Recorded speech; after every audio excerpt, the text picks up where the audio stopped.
ویسے تو اسلام میں سوئسائڈ اٹیکس جو ہیں منع ہیں، مثلا جب معصوم لوگوں کے خلاف استعمال کرنا جو جنگ میں حصہ نہیں لیتے، مگر آج کل وہ ایسے سپاہیوں کے خلاف یہ ٹیکٹکس استعمال کر رہے ہیں اپنے دفاع میں، تو کیا اس صورتحال میں وہ ان کو ایسی چیزیں استعمال کرنے کی اجازت ہے؟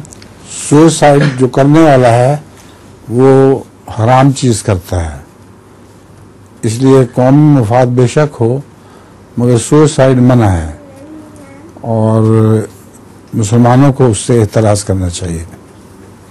سوچنا چاہیے کہ اگر یہ بھی سوسائڈ مشنز مسلمانوں کے خلاف استعمال کریں تو پہلے ان کی اتنی بڑی طاقت ہے، مسلمانوں بیچاروں کا کیا بنے گا؟ تو ریٹیلیشن میں ان کو موقع مل سکتا ہے، مگر اسلام اس کی اجازت نہیں دیتا۔